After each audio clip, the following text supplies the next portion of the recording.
ভল্টের ভেতরে প্রায় $1,00,000 রাখা আছে। এর ভেতরে শুধুমাত্র এই চাবিটার সাহায্যেই ঢোকা যেতে পারে। আর এদের মধ্যে সবার প্রথম যে এই ভল্টটা ছোবে সে ভেতরে রাখা ক্যাশ সবার আগে পাবে। যাও। ও, আরে না। ও চ্যান্ডেলের ওটাকে ভাঙছে। আরে না, ক্রিস তো ওপর দিয়ে যাচ্ছে। দেখো, ক্রিস ওই দিকে পৌঁছে গেল। আর কি কেউ যেতে পারবে? ও, আর ক্রিস ভল্টটাকে ছুঁয়ে নিয়েছে। আমি তো এখনো চেষ্টাও করিনি। শুধু এই হ্যান্ডেলটাকে টানো আর তুমি পাচ্ছো কিচ্ছু না। এটা একটা নকল ভল্ট ছিল। এখন প্রত্যেকটা ছেলে একটা চ্যালেঞ্জের ভেতর দিয়ে যাবে আর দেখা যাক ওরা এই ভল্টটা পায় কিনা, যার ভেতরে ওদের বাবাদের জন্য রয়েছে $1,00,000। ও লেজারকে টাচ করলে তোমরা আউট, ঠিক আছে? নোলান যাও, খুব ভালো। নোলান সাবধানে, একটা ঠিক তোমার মাথার উপরে। ও, চ্যান্ডেলের ওটা ছিল না, খুব ক্লোজ ছিল। আমার ভয় লাগছে। দেখো দেখো সাবধানে। আমি এগুচ্ছি।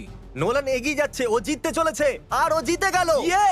না না, আমি এতে এত ভালো কেন? কারণ তুমি খুব রোগা আর ছোট। তোমার বাবা কি $1,00,000 জিতেছে নাকি পরের স্টেজে তুমি একটা পুতুল ক্যারি করবে? ঠিক আছে, তুমি কি মজা করছো? অন্তত পক্ষে পুতুলটা তো হ্যান্ডসাম বটে। এ খুবই হ্যান্ডসাম। আমার ফেভারিট রুমে আপনাদের স্বাগত।